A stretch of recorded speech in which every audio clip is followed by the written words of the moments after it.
myself are going to talk about it and tell you great stories. It's amazing. So, it'd be great if this comes out before that. Yeah, of course. Definitely will. We're gonna shoot to put this out right away. Yeah. What's amazing is that Bronx Tale. I saw somewhere that it just made 30 years, right?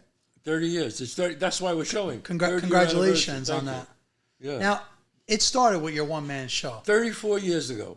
And I know the story. Yes. But maybe there's some people, our fans, the younger Italian Americans out there that don't know.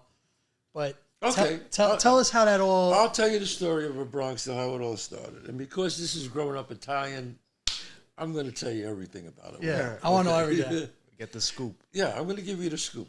What happened was I was working in L.A. I went to L.A.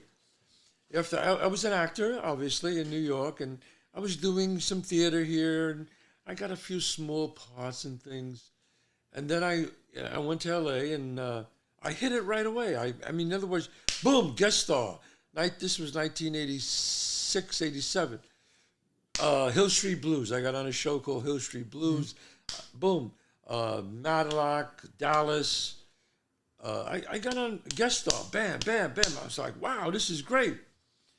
And I made some money, and I put it away. And all of a sudden, after I hit a lot of the shows, I couldn't get another part. I mean, they couldn't have me back right away. Mm-hmm. So I started running out of that money that I saved. And I said, wow, what am I going to do? So I said, well, you know what? I used to bounce because I boxed, and I used to bounce, and I was good with my mouth. So I said, well, I'll get another job, but here as a bouncer, as a doorman.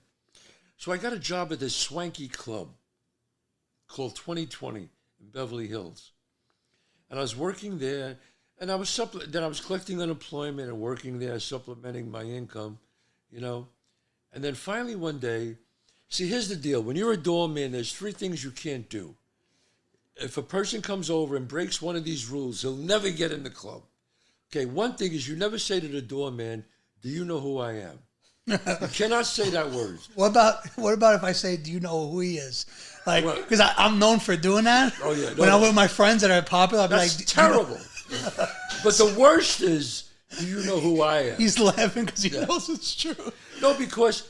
Usually a doorman says, "What the fuck? I don't know who he is." And if when my answer is, "Yeah, I know who he is. He's the guy who's not getting in tonight." That's what I say. That's what I used to say. So you can't do that. You can't touch the rope in the front. You have the ropes there. This is like back in the Studio 54 days. This is like 1987. You can't touch